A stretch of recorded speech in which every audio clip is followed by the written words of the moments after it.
ये जिससे कि हमारा बिहार जो एक ज़माने में आप जानते हैं किसी भी क्षेत्र में अव्वल नंबर पर था, फिर से हम लोग अव्वल नंबर पर आए।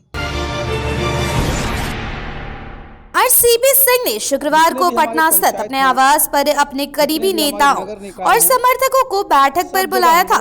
इस दौरान उन्होंने बिहार दौरे पर निकलने का बड़ा ऐलान किया है। उन्होंने कहा कि नीतीश जी अब ये लंबे समय तक सीएम रहेंगे। लोगों को संबोधित करते हुए आरसीपी सिंह ने कहा कि 1 मार्च को नीतीश जी का जन्मदिन है। ऐसे में 1 मार्च 2022 से 1 मार्च 2023 तक हम लोगों के घर घर जाकर नीतीश कुमार द्वारा किए गए विकास कार्यों के बारे में जानकारी देंगे। सीएम नीतीश के व्यक्तित्व और कृतित्व को लोगों तक पहुंचाएंगे। आइए अब आपको सीधे तौर पर ले चलते हैं आरसीपी सिंह के पास और सुनाते हैं वो क्या कुछ कह रहे हैं। तो जितने हमारे आज अभी मीडिया के साथी आए हुए हैं उन सबको मैं बहुत बहुत धन्यवाद देता हूं और आपके प्रति आभार प्रकट भी करता हूं। और हमारे जितने कार्यकर्ता साथी आए हुए हैं उनको भी मैं बहुत बहुत धन्यवाद देता हूं। और आप लोग आज यहाँ आए हैं, मुझे अच्छा लग रहा है और मैं 2-3 बातें कहना चाहूँगा अपनी तरफ से। आज आप देखिए हमारे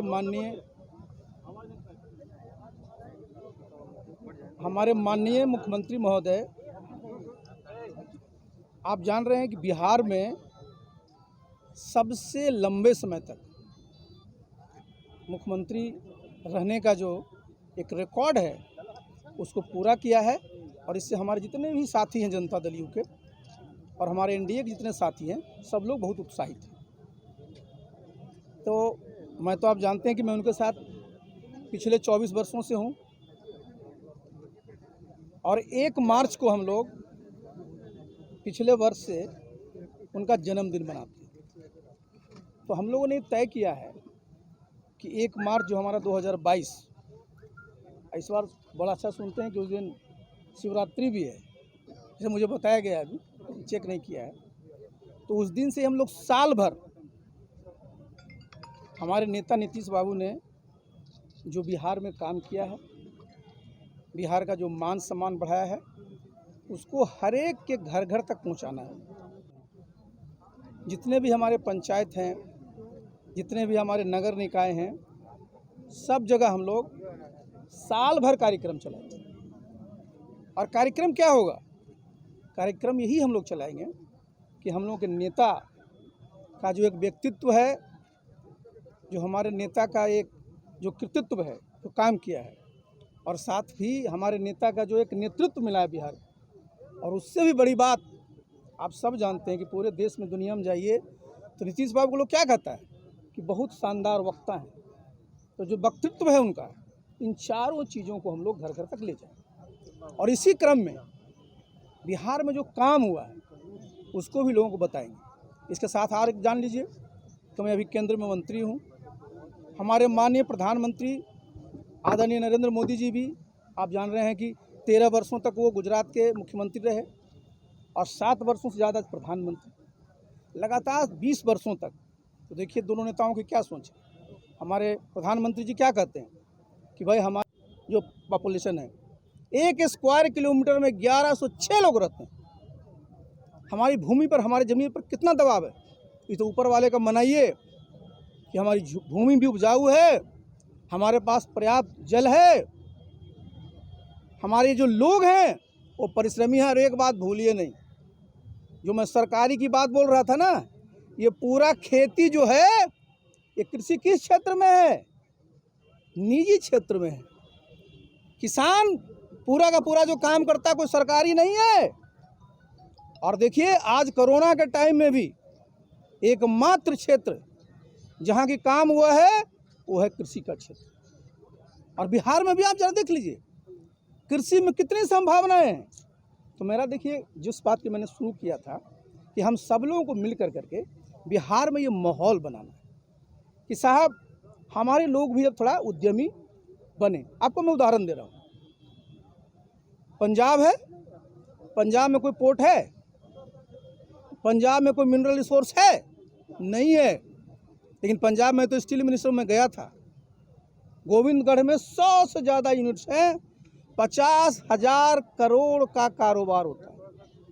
कहाँ है पंजाब?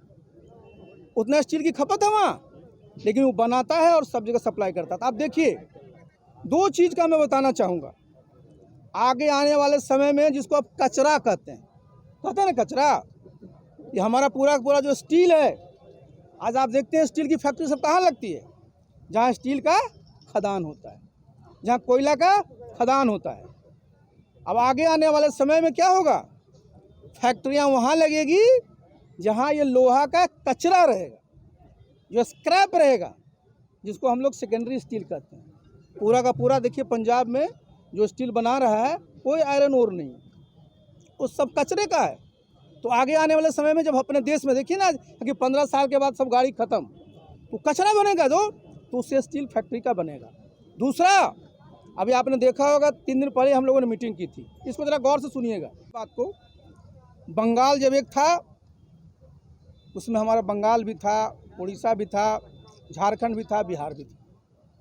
उस समय अगर नीति ठीक से चलाई गई होती तो हम लोग का बहुत बड़ा विकास हो गया होता। लेकिन चलिए, जो हो गया। लेकिन एक बात मैं, दूसरा जो मेरा मुद्दा है, इसको ज़रा गौर से सुनिएगा, और मैं चाहूँगा जितने हमारे मीडिया के साथी हैं, इस पर ज़रा आप भी तवज्जो दीजिए।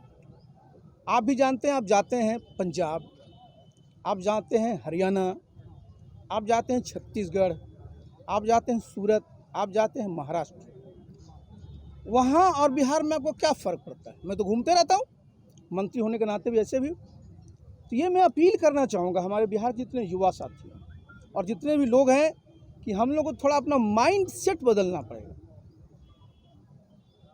इस चीज़ को मैं इसलिए कहना चाह रहा हूँ कि हम लोग हर एक चीज़ में सरकार और सरकारी चीज़ों पर ही आश्रित रहने की आदत बना ली।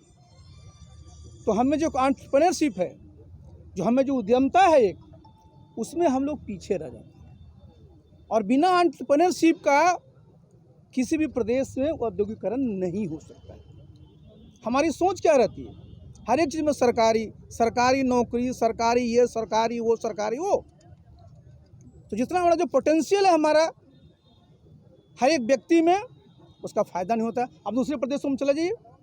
मैं गया हुआ था एक प्रदेश में, नाम नहीं लूँगा, वहाँ के एक पत्रकार ने हमसे कहा कि साहब आप बिहार से आते हैं, आपके यहाँ के हमारे यहाँ असिस्टेंट स्टेशन मास्टर हैं। तो हमने कहा बहुत अच्छा। उसका दूसरी बात जो कहा तो मुझे थोड़ा ख़राब लगा। कहा कि सर, मुझे आश्चर्य लगता है कि 20,000 में कैसे लोग गुजारा करते हैं।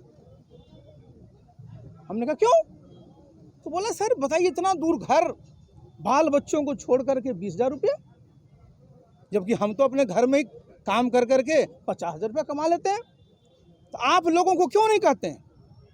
हमने कहा नहीं, हमारे भी लोग, ऐसा नहीं है, हमारे ही लोग आपके यहाँ भी काम करते हैं।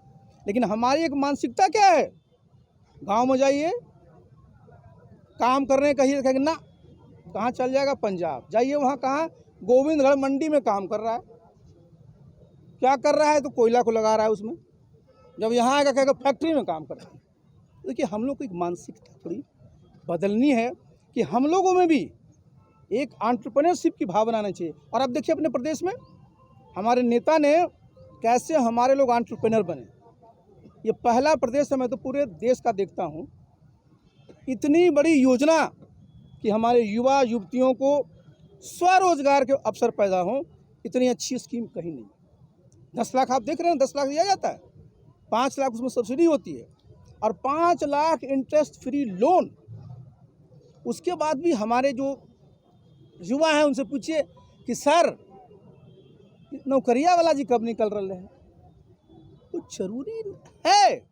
लेकिन हम लोग को ज़रा सोचिए कि आज जिस आप बिहार की ज़रा सोचिए, राजेंद्र बाबू का भाषण सुनिएगा जो वो ब्रॉडकास्ट कर रहे थे। क्या कहे थे वो? उस समय हिंदुस्तान में 32 करोड़ लोग था, आज हमारे बिहार में कितना है जी? 3.5। फिलहाल के लिए इस खबर में इतना ही। ऐसी वीडियोस अपडेट्स के लिए बने रहे हमारे साथ और देखते रहे हमारा चैनल फोर्थ पर लड़ाई। ये जिससे कि हमारा बिहार जो एक ज़माने में आप जानते हैं किसी भी क्षेत्र में अव्वल नंबर पर था, फिर से हम लोग अव्वल नंबर पर आए।